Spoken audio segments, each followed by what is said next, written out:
And for our grand finale, the selectmen's race, there are 2 seats available.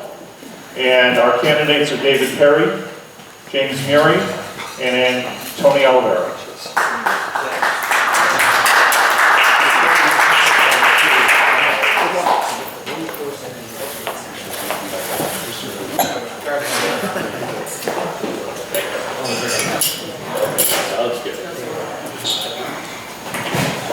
I'll help you out. Let's start.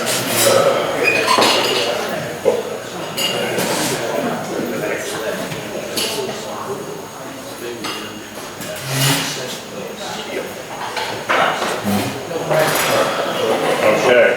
Our producer John has instructed our candidates so that they can be heard, so that's great. Thank you, gentlemen, for coming. Thank you for running. We all appreciate it. We all wish you well in the upcoming election. We'll start with Mike. Mike, why don't you start with the first question? All right, sounds good. We'll start with Jim.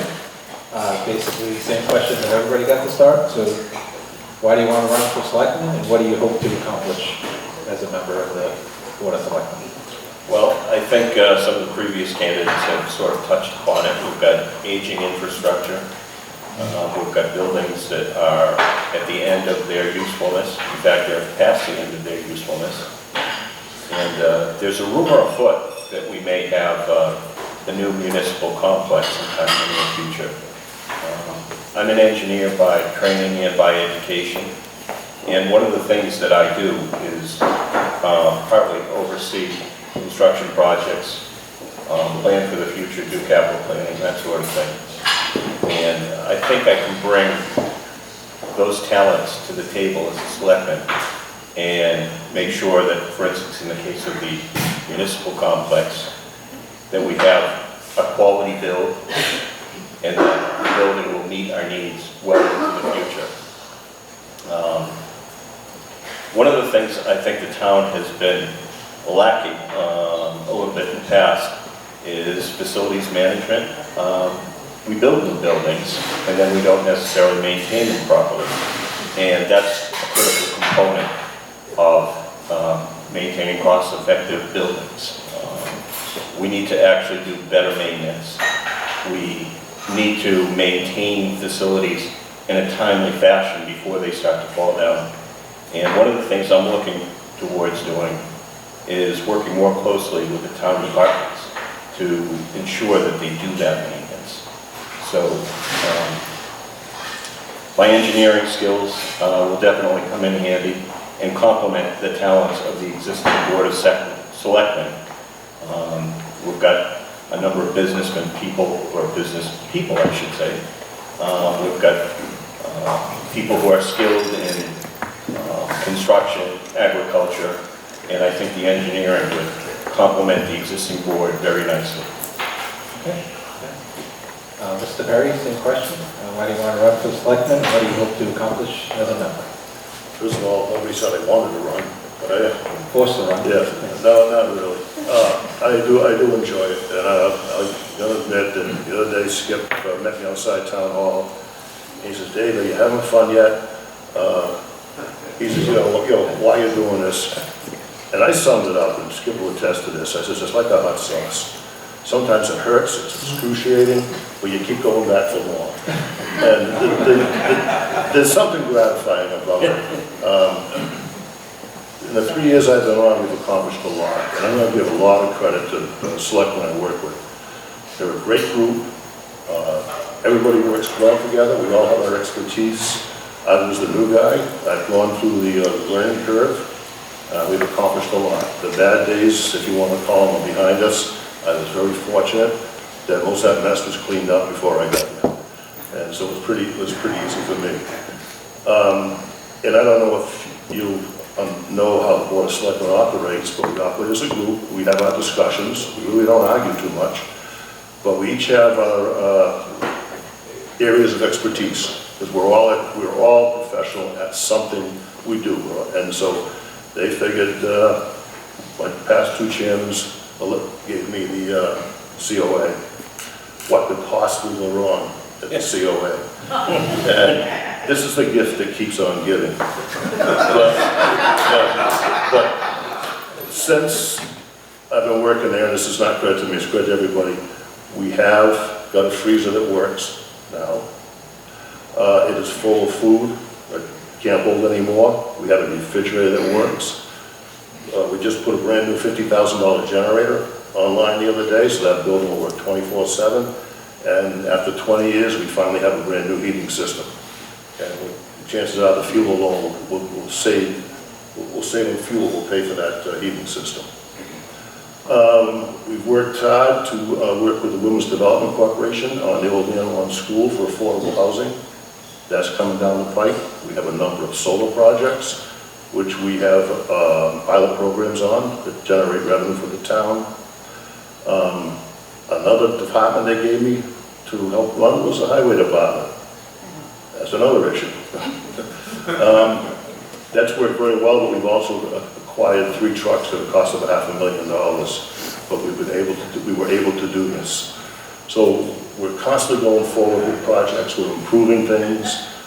And I know you're going to ask the question about the municipal complex. We'll get into that a little bit later, probably. But I think we've started stuff. We're going forward. We're working well together.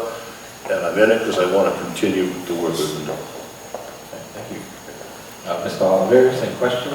Why you want to run for selectman, and what do you hope to accomplish? I moved into the town a few years ago, small business owner in town. Moved my whole family from where we live to where we're at. I see the way the town's going. Everything's in disarray. Nothing's held together. Everything is old. It needs replacement. So as a business owner, I see what the cost is to run my place. The town is in the biggest spectrum of it. So I see the way to do things. In some of it, I ask, well, how? Other ways, I'm like, okay, they thought outside of something. I figure if I can move my family here, I moved here, I got a state, my kids go to school here, my business is here, I'm here, and work with the board to move this town in a very forward direction, because it doesn't look like it's gone in any direction in many years. You see it, people are asking for money. They need money for the schools, need money for equipment, need money for a municipal complex. Where's it going to come from? You got to figure out a way to get that money. You know? So that's why I decided to run, think a little bit outside of the box on how to generate different ways of making money. You know, to help not ask the taxpayer for all the money. Nobody wants to pay more than their fair share. I paid at home, I paid in business. I don't want to pay any more than I should, but sometimes you got to pay a little more to get what you need. So with that's why I decided to run. You know, I'm the automotive field, so the maintenance end of vehicles, I know that. I'm good with that. I do my thing, I help as much as I can. I think I can help the town move in a better forward direction, being from the outside looking in and thinking of different ways to generate funds without hurting the homeowner or the businessman. Okay, very good. All right, we're going to go on to our second question, and you knew this one was coming. So I'm going to start with you, Mr. Oliveira. What is your position on the proposed gas compressor station? I'm against it. And why? I'm against it. There's no financial gain for the town. It's more of an environmental impact, not good for the residents, the people living surrounding there. So why should it be here? The only one going to benefit from it is the big company. You know, I don't like it. I'm not for it. I will not support it. You know, it's Steve Howard's here. He knows better than I do. He's the one who's in the state level. He can tell us a little more what he can do to kind of put the state to bed already. Okay. Mr. Perry. Yeah, this is kind of a hot topic in town. It's kind of an emotional one, too. We put a lot of work into this, more than the average person knows.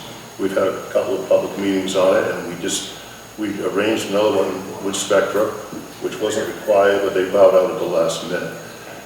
There's a very vocal group in town, the Citizens Against Rehoboth's Compressor Station. Without them, it wouldn't have been brought to the forefront. So that's one great thing. They're very passionate. But there's a perception out there, if you're not against it, you're for it. And it couldn't be more wrong. We, as selectmen, represent 12,000 people in town. And It's our job to collect the information, digest the information, make decisions based on that. While signs are going up and people are, saying, well, we don't want it, we've been doing research on our own. Right? Some of us have met with most every public official in Attleboro. I've met with every public official in public safety, Board of Health in Rehoboth. And we all sit together and we ask questions, what if, what do we do? Okay? The best possible scenario is it never happens. Okay? I can't imagine one person saying they would want a compressor station in Rehoboth. But we've got to look at plan B. What if it does happen? So if it doesn't happen, that's great, we all win. But we have, and it's not like a preparedness thing like it's the end of the world, but we have to, our different departments now have to know what we're looking at, how to respond to stuff. So we've been researching stuff on that end. Not to say we're anticipating it.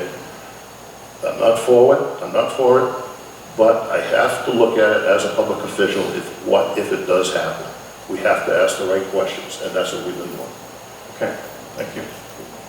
Mr. Muri, the same question. What's your position on the gas compressor station and why? Well, the simple answer, of course, is I'm opposed to it. I've stated that categorically in various articles written to different news magazines and things like that. But what Dave Perry is suggesting, being opposed to it isn't the only answer to that question. It's easy to be opposed to something. It's not easy to be prepared to fight against it. My background, I think, enables me to be better prepared for that. I've dealt with environmental issues in the past, working for a large utility and also working for the private sector as well. And sort of as Dave alluded to, we have to prepare for this.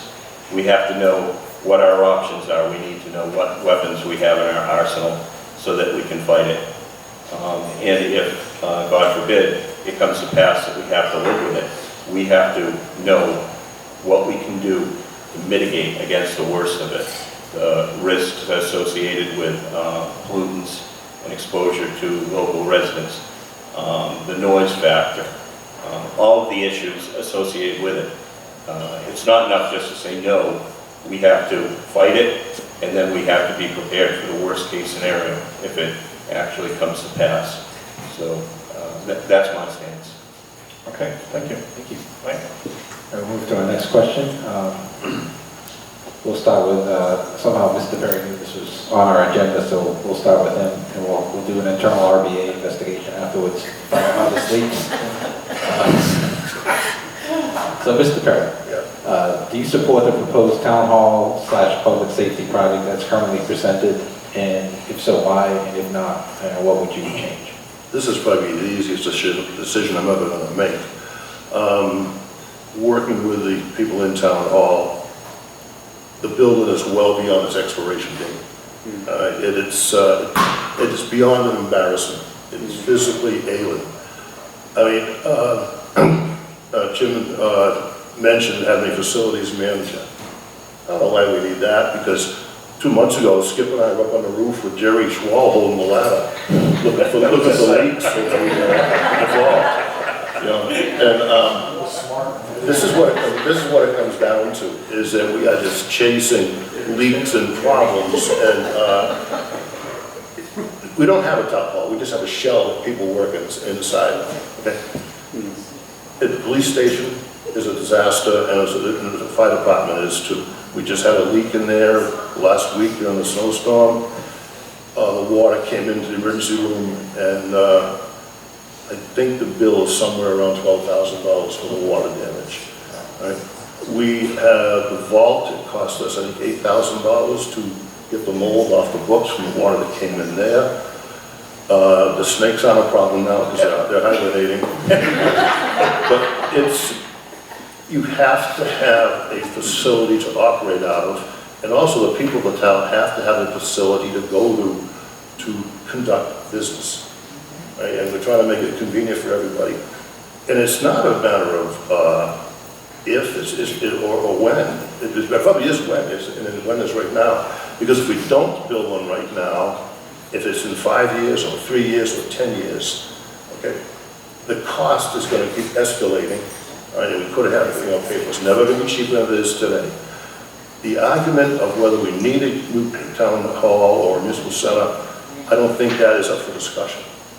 I think that's pretty much said. It's just a matter of, okay, how are we going to finance it? Mr. Oliver, same question. Do you support the proposed town hall public safety complex? I support that it does need a new town hall, new facilities. I'm just not in favor of the plan for the site that it's at. I So think it should, what would you change if you're not in support of the current plan? the building should be separated only for people that come in and out, and especially being with the police department there. People go in the town office, police department's there, something happens, there's a family there. Everybody at the town office is gonna look over at the police department, vice versa, people back and forth. You kind of want to keep people's privacy private, not just bring them in the front door.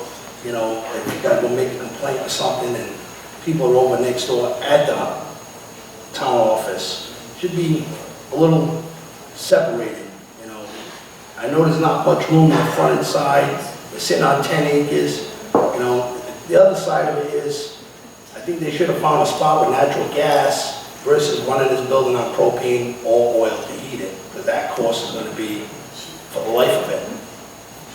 So I'm for it. Do the people deserve it? Yes, they do. Where they work, is it real terrible? Yes. Do they belong working in them conditions? No, they don't. They do deserve a new facility. I'm just not in favor of the proposed site of that facility. Okay, thank you. And Mr. Murray, same question? Yeah, I'm definitely in favor of it, as you might have guessed from, some of my previous statements, but I disagree with Mr. Oliveira's statements. It is time now, and that's a very well thought out concept. Town employees, architects, engineers, and others have worked on that plan for several years now. They've come up with a good plan. We own the land. Bond rates are at their all-time low. Our existing town buildings, public safety, town hall, they're about to fall in. The roofs are about to fall in.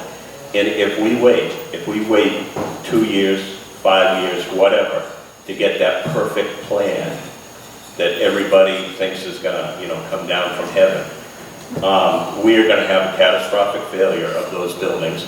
We're gonna then have to pay for temporary buildings to conduct the town's business, police station, town hall, public safety building, fire department. We're gonna have to pay for those trailers, for those buildings. We're going to have to pay to move supplies, equipment, etc., out of the existing buildings, put them into the trailers, move them back into the new buildings after we're done. And we're going to be in a situation where we're going to have to act on that immediately. And don't think that there isn't a premium for that. So if we sit on this municipal complex for another 5 years or 10 years, you're going to pay 2 or 3 times over what you're paying on this. This is a good project. It's not a perfect project. It's a very good project, and its time is now.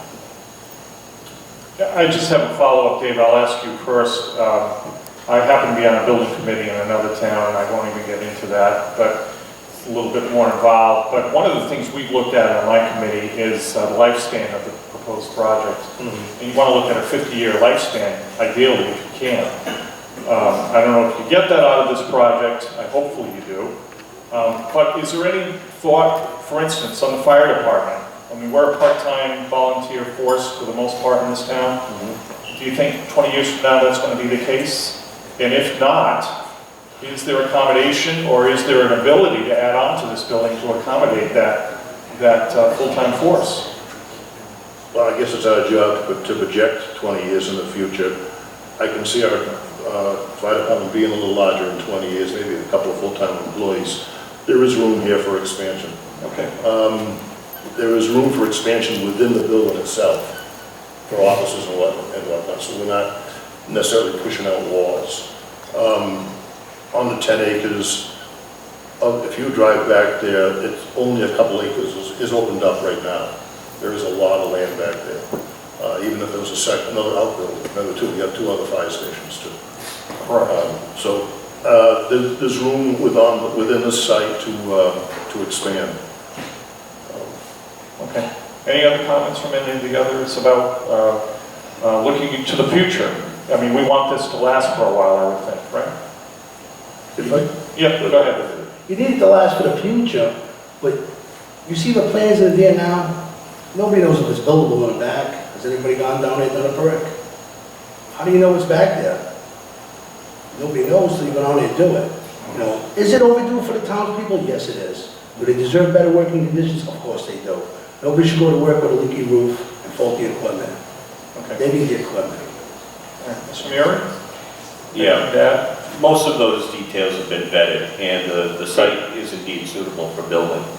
As Dave said, the existing plans, if you look at the square footage of the proposed facilities versus what we currently have, there is indeed room for expansion. Is this going to cover Rehoboth for the next 10,000 years? Absolutely not. No. Will we get 50 years out of it? Absolutely. Good.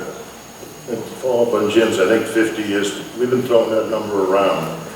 But if you look at the facility we're in now, the Russians were supposed to blow it up, you know, 40 70 years ago. years, yeah. Yeah, that building had a shelf life which expired probably in the 70s. Sure. So if we're looking at 50 years, that's very conservative. This building could go on for 100 years. Granted, it's not brick, but yeah, 50 years is conservative, and it can be amended too. So it can probably go on for, we'll outlive all of us. All right, Mike, if you have one more question for the board. Yeah, so it's a, you know, I've been in Rehoboth for 12 or 13 years, and, you know, so you come to town, and you walk into town hall, and you're like, oh, this probably needs to be updated, and that was 13 years ago. When you walk into Palmer River, and like, yeah, this could use some updating, and that was, you know, maybe 10 years ago. And I've also been in town long enough to see a few overrides proposed that have always gotten turned down. So the question is, sort of the theme of the evening is, you know, we've got schools that need improvements, we've got town hall, municipal complex need improvements. We talked about some parks, recreations, fire, water, etc. All these things are going to need resources to operate. So, you know, how as a town do we pay for this all? You know, obviously we have overrides that can pay for these, but, you know, what are some ideas that we can put in place to help us get through these situations of improving our schools, improving our municipal complexes over time? Start with Mr. Murray. Yeah, so there are several things that are in play right now that we didn't have, say, 10 years ago or 15, 20 years ago. So right now we've got various solar projects that are producing pilot money, which is payment in lieu of taxes. That's getting rolled into a capital account, and that's slowly accumulating, and that can be paid, in part for paying for some of these new facilities. One of the other things that I looked at, I shouldn't say I looked at, but the planning board looked at while I was on the planning board, was we did a cost analysis on what that particular board cost the town to operate. And we increased our fees appropriately so that the people who are using those services were paying for those services. So when a developer, for instance, came in with, for instance, a 20-lot subdivision, he was paying per lot so that he was effectively financing that aspect of the planning board. And I would recommend that we take a similar practice. Dave and I were talking about this a little earlier tonight, and we apply it to other town departments. So for instance, when people are pulling building permits, or when they're going before ZBA or CONSCOM, or you know, if there are other expenses associated with somebody who's using that service, then I would recommend that we increase fees appropriately so that those expenses are being paid for by the people who are using them. And then tax money can then be used to pay for these capital associated expenses.